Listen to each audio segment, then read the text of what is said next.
Hello and welcome back to And Still We Rise. I'm your host, Cristine Seidell, and we are returning with the lovely Taylor Strong today. Welcome, Taylor. Thank you so much. It's great to have you back. And today we're going to continue a conversation that you've probably been hearing in social media. We've had a couple of videos, but it is the chat about emotionally immature parents. And that's right, Oprah was not the first one. We've been talking about this for a hot minute as therapists. So to begin, we kind of want to talk about what an emotionally immature parent actually is. Yeah. Okay.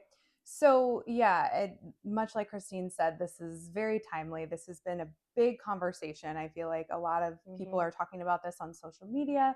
What is the emotionally immature parent? So we're talking about parents who really struggle to regulate their own emotions. Our parents who struggle to, be present for their kids and have the capacity and show up for them in a way that really develops that kind of secure attachment. Mm-hmm. Yeah. So ultimately, when we look at kids, they come into this world really seeking attachment. Absolutely. And so their number one place for attachment is their parents. And you can kind of develop different attachment patterns through your parents' emotional availability. So, how do emotionally immature parents kind of come about? Because I know some of our listeners or watchers who may have children might be like, oh my gosh, am I an emotionally immature parent? Yeah. So how does a parent kind of evolve into that place?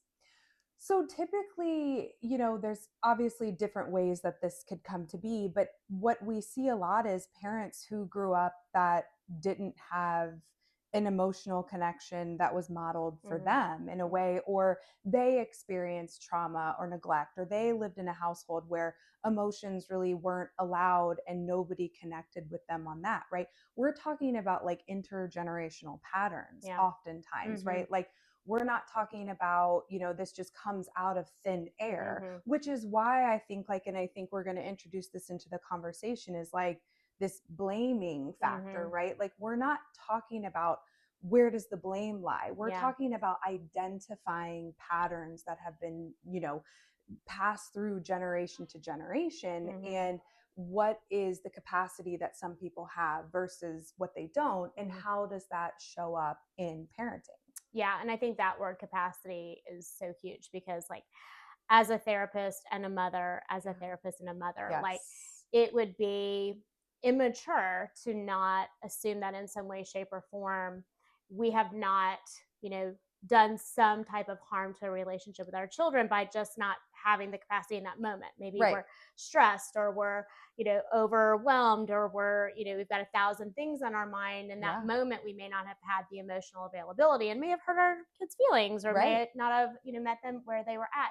So to have the maturity to recognize my actions, my availability may have hurt or harmed my child in some way, shape, or form is part of the nuances we have to hold as parents. This isn't about right or wrong, good or bad. And we're seeing so much of that on YouTube and on social media. So many parents being like, well, I guess I wasn't a good parent then. They're wanting to be in this certainty of if you have any complaints, then I must have been a bad parent. But that's not what we're saying. Emotional maturity is really about having the capacity to sit with other people and understand the nuances of relationships. And for some parents, for whatever reason, from their own childhood, and again, a lot of these parents were from generations where it's like children are to be seen and not heard. They themselves haven't had a chance or an opportunity to be witnessed from their own grievances of their parents or the parent-child relationship. So we understand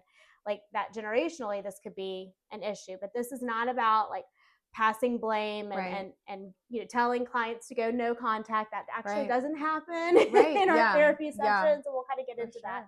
But it really is recognizing that emotionally immature parent kind of label, and we don't like to use labels, but that this topic is really about the capacity to hold the nuance of the parent-child perspective versus the certainty of right or wrong, and being able to tolerate the conversation that a child or adult child may need to have with a parent. Yeah, and I think you hit on something really important too about like the difference in capacity and just continuity of behavior, right? Like, Mm-hmm. because when we talk about capacity, it looks really different all the time. Like, you're a mom, I'm a mom. I know that sometimes my resources are high, Yeah. right? I am sleeping well, I'm, getting my exercise in, life is pretty good. I'm Yeah. like in some form of homeostasis, right? When that does not happen, when my Mm-hmm. resources are not online, Yeah. right? My capacity looks different and it reflects in my parenting, right? Yeah.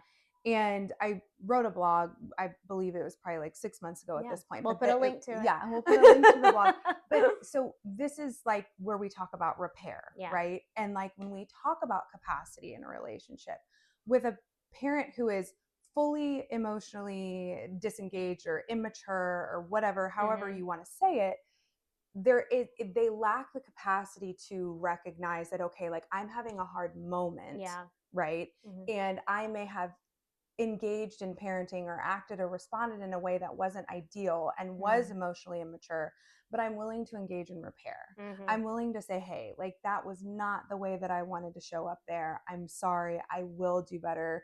And that's that accountability piece, Yeah. right? Where we acknowledge, hey, like I didn't exactly show up. Mm-hmm. And that takes emotional maturity, Mm-hmm. right? But that also takes being a parent who has the resources True. and the ability and the space to do those things, Yeah. right?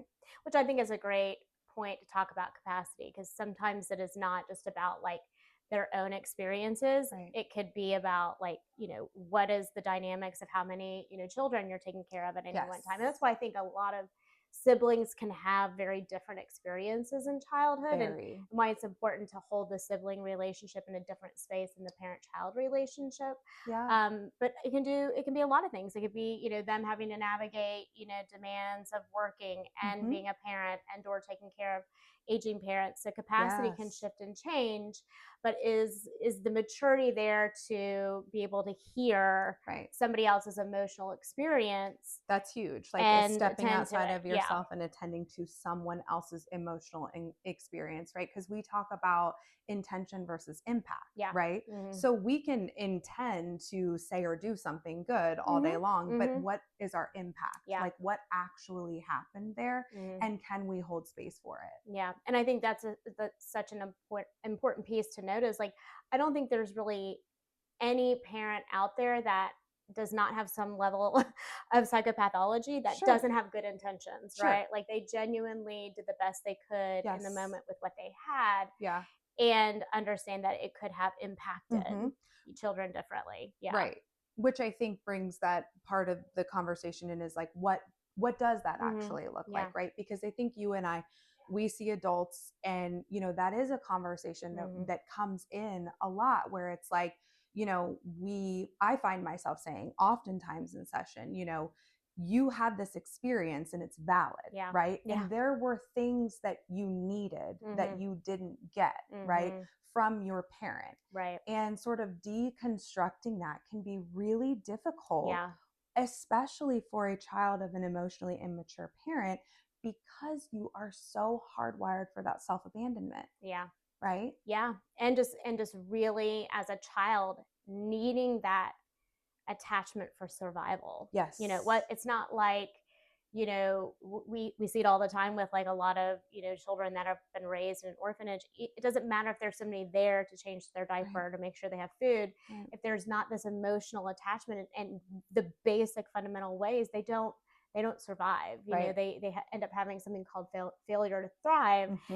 And Mm-hmm. it's a real thing. Like, we're hardwired to seek attachment Yes. at whatever cost, because At it whatever really cost. is about survival and safety. Yes. And so children are so primed to be conditioned to have a connection or an attachment regardless of the availability of the caregiver. Yeah. So tell us what that kind of looks like, for kids of emotionally immature parents. Like, what starts developing? Yeah. Again, we work with a lot of adults, so we do see this a lot of times in Yeah. adulthood, in romantic partnerships, but also still in the dynamics of Yeah. the parent-child relationship. And like Taylor was saying, like when we start validating their Mm-hmm. experience, it can sometimes be pretty mind blowing, and Yeah. they can really grapple with like feeling like they're doing something wrong by Yeah. acknowledging that Yeah. their It can feel parents. really Yeah. uncomfortable for them. So what are some of the patterns you see? Yeah. So I see a lot of just like, so with kids, I think they sort of develop this narrative, and I incorporate narrative therapy in my work, but it's like, I'm too much. I'm too Yeah. much. There isn't space for Oh me. yeah. Yeah. I need to make myself smaller Mm-hmm. in order to be loved. I need to just kind of go along because I feel safer, Yeah. right? And we talk about, and you touched on this, is like what feels safe to our nervous system, Mm-hmm. right?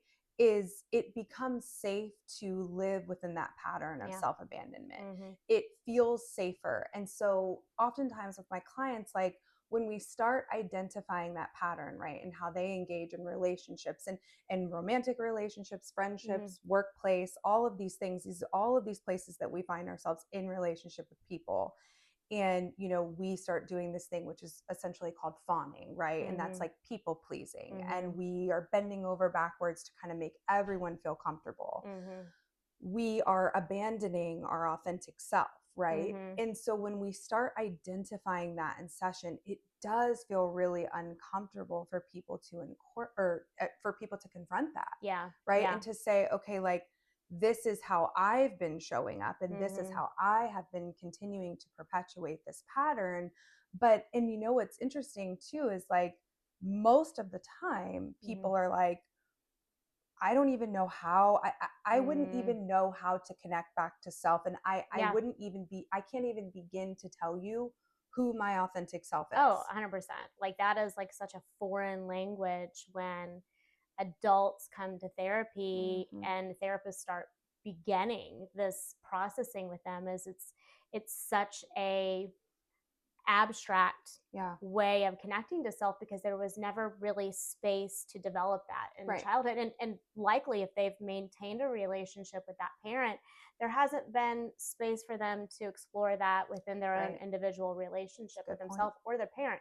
And relationships, like doing couples work, it's like, Oh woo, yeah, that'll be a place where stuff starts yeah. coming out. Like Yeah. that is where when I'm like, all right, you know what? Mm-hmm. And oftentimes, and Cristine is a mentor to me, and she's been great. Like, this is where when couples come in, oftentimes it's like we will need to really do Mm-hmm. some self work before we really start engaging in the Yeah. couples work. And it's not to say that this work won't be effective within your relationship, Mm-hmm. because you identifying patterns and how you show up within the relationship is just Yeah. helpful Yeah. therapy by osmosis, right? Like, and if Mm-hmm. both of you are doing it, all the better. But really, this is like where we start to see a mirror of our patterns. Yeah. Yeah. Yeah. And I think fawning, especially in adulthood, I've gone through my own, work with my own family of how much I became what I was supposed to be, like just Yeah. compliant with Yes. the family system in order to be Mm-hmm. accepted, in order to be, to belong. And that Yes. was a lot of just like really significant work that I had to do. But there's also like that freeze response too. Yes. And we see that a lot of times in couples work. I'll see couples where one of the partners is like, hey, like we need to identify and address something with, say, your mother or your father, Mm-hmm. and it is And like unwilling. Yeah. unable to actually start addressing that. If there's this Yeah. avoidance, like I sometimes call it the fainting goat, Yeah. where Well, it's it's this like I fear of can't. conflict, right? Mm-hmm. Because if you are constantly in Yeah. childhood met with a parent who cannot hold space for your Mm-hmm. emotions, and or is overtly Yeah. combative Yeah, like when there's a you, punishment right, if you like, have any. Yeah. so your nervous system is automatically going to go into that freeze Mm-hmm. response where it's like, okay, in order to keep myself I will not engage in this. Yeah. And that is how I maintain safety. So that is how that will show up in a relationship. Which is just it's so interesting to watch it in real time, because especially in couples work, you have like a partner here who is fundamentally sitting with you on the couch, right? Yeah. And they're like, I want to work on this relationship, and we need to address these things with like your parent. And the other partner is like terrified of Right. that. They're like, I don't know. And sometimes they start doing the fawning with the Yes. parent too, and Yes. trying to defend the parent. So it's such a complicated relationship when it's been able to be in the unconscious. Yes. When it's been something that we have just been on autopilot navigating life from, we tend to not know about it until Right. somebody kind of becomes a mirror for us, or we start seeing these patterns in our own life that we're like, that fundamentally is not bringing about Right. the relationships, the situations the regulation that I want within myself, and that's when we start exploring some of those early experiences with a parent and child. And emotionally immature parents, I think, is unfortunately a lot more common than a lot of people have believed it to be, because of the generational influence on parents being the authority and the child being subjected to whatever authority was in their environment. So I think it is a lot more common, but again, it's not something that as therapists we drive a narrative of like, if there's any behaviors that look like an EIP, then you like totally cut them off. Right. So talk about like how to start working with that awareness that you may be an adult child of an emotionally immature parent. Yeah, I mean, I do love what you said too, just to touch on, because I think that's been part of the conversation lately, specifically is like, and I see often that I think there's like a reel going around, you're the worst person with their therapist, and it's sort of like this idea that people come into therapy and we're just validating everything, right? So but like the idea is for someone to come into therapy and for the therapist to really start deconstructing and sort of like understanding the person who's in therapy, their engagement in their own patterns, right? And we do it in this compassionate way, right? But it's like, I like to call it this compassionate accountability, right? Where I'm meeting you where you are in safety, and we're trying to understand together, what is the reality here of this relationship? What was this person's capacity, or what is this person's capacity that you're actively in a relationship with? And usually people don't come into therapy because they don't want a relationship with someone. They are coming because they want to work on a relationship or salvage a relationship. But it's like, when we start this work together, like as therapists, that is our job, right? To mirror you and to reflect back, and for you to be able to really understand all of those things. So within the process, I think what's really helpful for people is to just begin to identify those patterns, because like you said, a lot of people come in and they're just like, I didn't realize it wasn't normal. I didn't realize that was that's not how everybody had it. That's not what other people's parents did.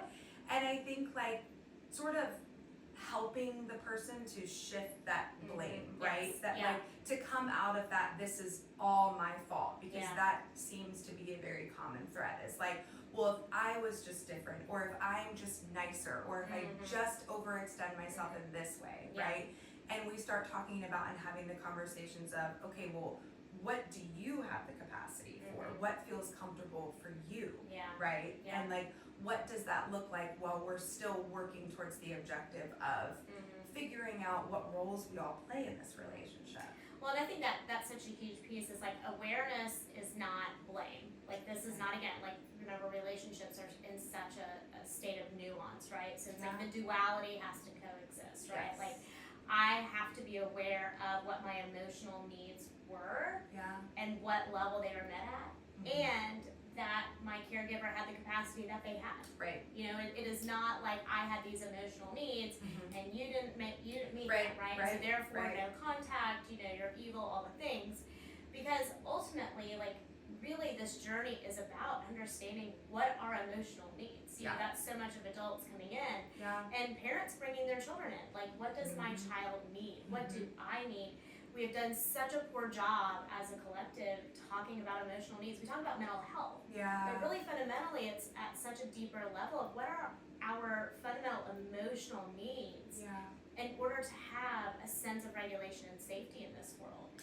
And when we can come to that place and even just know what those potentially could be based upon developmentally where we're at, then we don't have to blame somebody. We can just acknowledge that was a place in my development that those needs were not met, which leads into why I might have these patterns. And ultimately, we would hope that repair could be done in a relationship, but that's not fundamental to the work.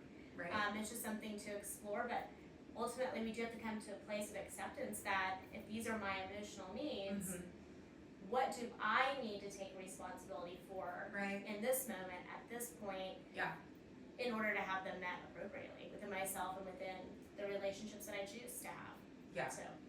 No, I think that's a great point, and I think like just getting to that space is hard, right? Because I think even taking it back a little bit, like even I think when you have an emotionally immature parent, you operate from a place that it is more difficult sometimes to access emotions, right? Yeah. And it's hard to really start verbalizing and feeling what it is that you're feeling. And I think that as clinicians, holding space in safety for people to really kind of explore what it is that they're feeling and allowing them and reminding them again, this isn't second nature for you. This isn't just this is something you've had to suppress. This is something that we don't just have unlimited access to because in order to keep ourselves safe, we had to basically push it away. So let's just allow space for that reality to be true, right? And I think that really resonates with a lot of people because they're like, you know what? That shifts that personal blame piece, right? And that brings in that self-compassion piece where it's like, okay, this makes sense that I show up this way. And I think even just that can be so helpful and healing for people. I mean, and I think like what a sacred space to be as a clinician, to be able to be a part of that, because that in and of itself is a form of helping the client to reparent themselves. It's just like being an adult that can hold a space for somebody to have their own feelings and to actually be able to attune, because it does, like, especially if there's been emotional neglect, the availability to tap into what do I need, what do I feel is so difficult that even just being able to hold space for a client to explore that is an act of compassion and an act of reparenting, and it's a beautiful thing to be able to do as a clinician, and a place where deep grief starts coming up. Yeah, we've talked about this a lot. I think our last podcast was on grief, and grief isn't always just centered around a death, right? Like we grieve relationships and people, and the people that we wish they could be for us, or the version of them that could show up for us in a way that we need or feel connected. And that is real. That is absolutely real, and it's valid to grieve that, because I think that in this sacred work that we do with people, ignoring that is really doing people a disservice, because I think that is part of the pieces that have to come together, that there is grief and two things can be true at once, and many things in this scenario can be true at once, but we can hold space for the fact that it isn't fair that you weren't held emotionally, or you felt like you had to show up in a way that wasn't authentic to you, and that comes way later, right, a lot of times, but that isn't fair, and that you do feel a sense of grief with that. And I think that that's something that's so complicated about attachment work, is like, no matter how much we like process through some of this unconscious conditioning that we have developed into adulthood, like there is this deep longing for a connection and belonging to our biological parents. I mean, even working with children of adoption that have these beautiful, loving families that would choose them 1,000 times over. There's oftentimes this core wound around that, and so that attachment is such a powerful thing. And I think the grief comes in so many different seasons that it's kind of like that complicated grief. There's not one single way to grieve through kind of the loss of the parent you needed, the loss of the parent you desire to be loved really by, and sometimes even the you feel like you would have been. You're still you, right? Like she's in there, she's definitely in there, but like grieving the you wanted to develop into, and the path that you wanted to have, like that is another layer of the grief that sometimes shows up. And a lot of clients who get stuck a little bit in this work tends to be in that awareness, like when they start seeing things for what they are, they want so desperately for that parent to change. Right. They're like, well, if I just say this, or if like, can I bring them to therapy with me? And I'm like, girl, we shall see. We'll see. We shall see. But I think that like that there's a place that once you kind of see this for what it is, people will go into that blame. Yeah. But the grief really is where like the space has to occur so that you know how to come to a place within yourself, and then in what direction to move. Because sometimes that awareness can be a place of blame, and we cycle in this, like, but I want them to do this, but I want them to do that. Why won't they do this? We can get very stuck in the patterns of injustice that we had in childhood. Absolutely. And I do hear that a lot. I hear that a lot, like how different my life would be if this wasn't my experience. And the reality is again, that's true. It's valid. It's I think it's important to acknowledge and validate that could be, and in some cases it might not be true. Yeah. But regardless, it is a authentic, valid thought and feeling that you're having. And I think just, looking at those feelings and allowing space for them again is super helpful for a lot of people. And I think, just reminding people that they're not to blame for their experience, right? And sort of shifting them out of that can be really, really helpful. Yeah, and I think reframing is really good work, especially as clinicians working with especially adults in this space, is reframing and sometimes doing a little reparenting with them. And sometimes I get a little woo-woo with it, and I'm like, I've learned in my own experience, like my core wound, and attachment has led me on this journey, to do the work that I'm doing. Yeah. And so sometimes it helps to be in that container of safety, to be a reflection of like purpose and goodness and like the wisdom and learning, and the way that they can understand themselves leads them to understand others. Absolutely, them being so adaptive, right? Like, I mean, we touched on that too, but just this was your nervous system's way of protecting yourself. That's brilliant, right? Like, that is you showing up in a way that keeps you protected within that relationship. And although it was a lived experience and a part of you that you might change and is something that you have to work through, I think focusing on some of these micro bits of positivity that come out of that experience can be really helpful, right? And I think it takes, again, it takes some time to get there. I think we need to allow space for everything that exists with that, but in parallel with that, I think having some space for the good things that your body and your nervous system did in order to protect yourself can be really helpful. Yeah, and I think a lot of times, adults who kind of begin to do this naturally, even before they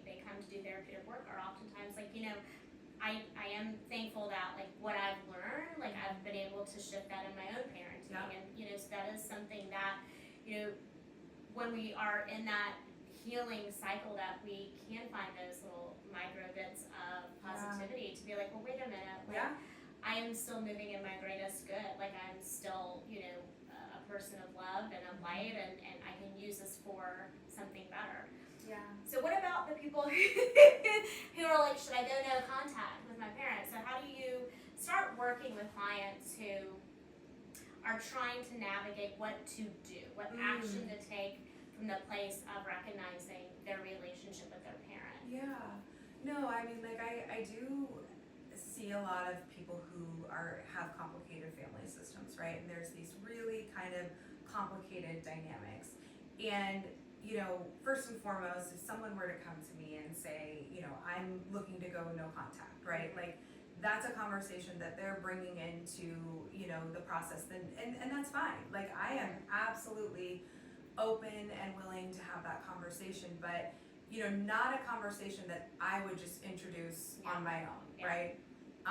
Most people are not at the point where they come in and are saying they completely want to go no contact. It's not to say that it doesn't happen, but I think we ultimately just begin with, where are you? Where are you in this? And, essentially, what right now, as we sit, do you have the capacity for? Because we can, start having conversations again around access, right?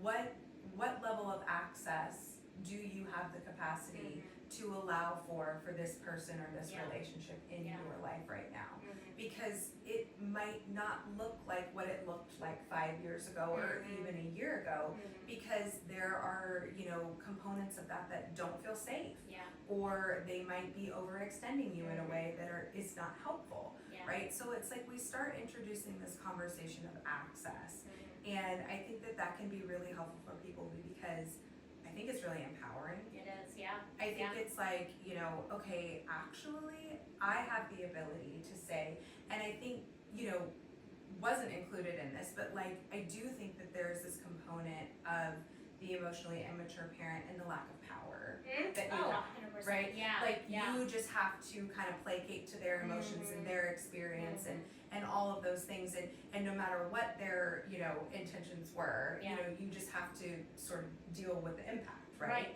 Right. And just kind of the unfairness of it. And I think it can be really helpful to talk to clients about, okay, well, you know, you do have some agency here. You can, you know, decide what you're willing to give, and it, you know, if going fully no contact feels really scary or not something that you want to do right now, we don't have to do that. Yeah. There are different ways that we can approach this. Well, and I love, you know, like it goes back to the nervous system, right? Like what is going on within your nervous system when you are activated in a state of like, I gotta go no contact, right? Yeah. Because is this the, you know, fight, flight, freeze, fawn response that you're trying to navigate? You know, and sometimes we do have to go no contact. Sometimes we have to recognize, like, if there is something exceptionally harmful that's coming towards us, that we don't have the defenses for ourselves for, like, we do have to protect ourselves. Absolutely. You know? Whether it's a romantic relationship, a parent-child relationship, friendship, sometimes if our nervous system is like danger, then going no contact is what we have to do for a period of time. But ultimately, empowerment comes when you can be regulated within your nervous system, and you know, boundaries come from us valuing ourselves and holding ourselves to the standards that we value, and that naturally creates boundaries. You know, I think ultimately when we do the healing work, we really don't need to block or go no contact with people, because we genuinely just don't entertain relationships that don't meet us to where we're at, meet us at the standards that we hold for ourselves. And it's kind of becomes this way of just navigating relationships that are aligned for you, versus no contact as a form of punishment, which again, that kind of goes back to that whole, like, when we felt powerless, we're seeking ways to be empowered, but is it from a lens of trying to punish your parent? Or is it because you've genuinely learned what it is that you value in the relationship and you're holding that parent to that standard? Yeah. And as you learn that, right, like really developing that sense of self-trust. And that's what a huge part of the conversation that we have is like, how do we learn how to trust ourselves, right? And our experiences. And I think part of that does come from the work that happens of identifying the patterns, right? Like you are your experiences are valid, right? Like we can sit and hold space that this was a real lived experience that you had. Like, you're not just making this up out of thin air. And I think that is where people are able to kind of start leaning into that, okay, wait a minute. Okay, I can trust myself. I can trust my judgment. I can trust my experiences. So when I start engaging in setting these boundaries, right? I can do it from a place that feels more grounded and authentic to me. Because if you are the one that has begun doing this work, that has found that space of self-trust, and let's say a parent, emotionally immature parent, has not, even though they may want to, they probably are not going to meet you in the most grounded, regulated way. They're going to have a hard time receiving some of that, you know, information from you if you choose to pursue, you know, some type of reparative relationship with them. But again, that goes to availability.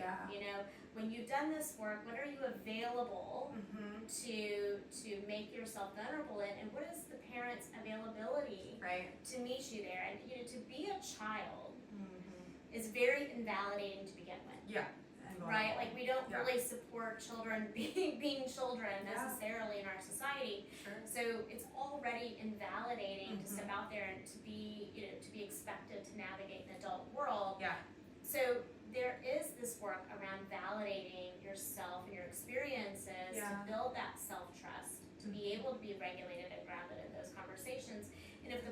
someone that you need to have some relational repair with doesn't have that availability, it is not appropriate to go there and make yourself vulnerable in that way, no matter how much you may genuinely want to. Right, and that's when you said, like, you know, when someone's like, bring them in here and let's have, it's like, yeah, that would be great, but this is like an important factor that we kind of have to explore before that happens, because that will end up feeling really unsafe and not be productive.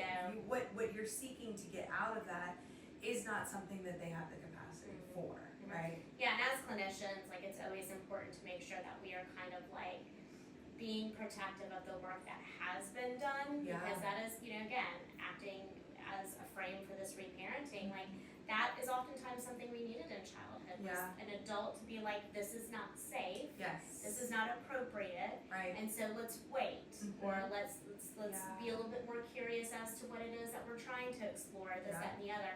So I think that, like, seeking repair with an emotionally immature parent is not always the end goal.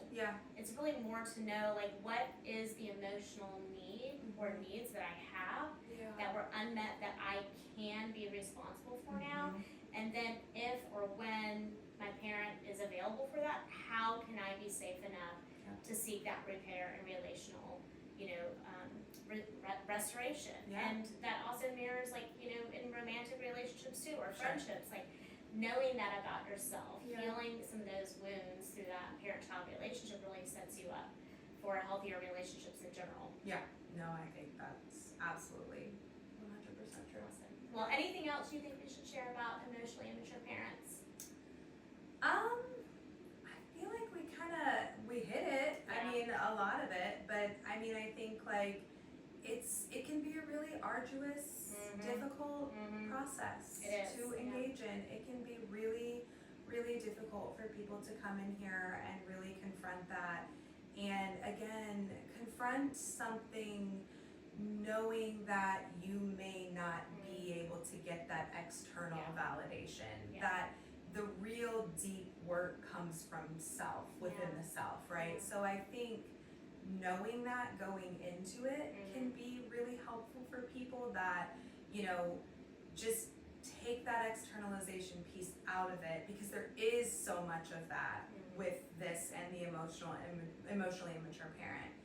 And knowing that, you know, a lot of this starts with that really deep self-awareness and self-work that's going to have to occur within the relationship. And I think that, like, being patient with yourself through the process, you know, it's something that we often needed in childhood and didn't receive it. But just knowing that, you know, as clinicians, we've been doing this work for years, and, you know, it's beautiful work, regardless of what the end result is with your biological parent or your caregiver.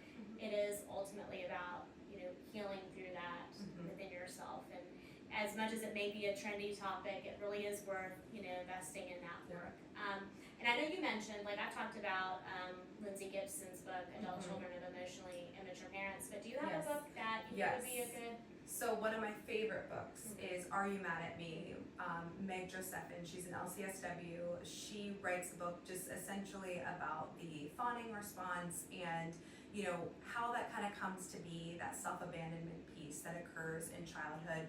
What does that look like? She goes through, she beautifully kind of illustrates a couple of vignettes that, you know, I think most people who have this sort of lived experience sort of can just identify themselves in some piece of it, right? And I have recommended it to multiple clients, and, you know, the feedback I get is like, I've never felt more seen. And I'm like, well, that's the idea, right? Exactly. So it's Are You Mad at Me? And it's fantastic. I can't recommend it enough. That's great. And we'll put a link to that book as well as link some of Taylor's other conversations with us. And of course, you can be looking forward to her being back on the show in the not too distant future. So thank you for joining us. Thank you for sharing your wisdom today. And we'll see you guys next time. Okay. Take care. Bye.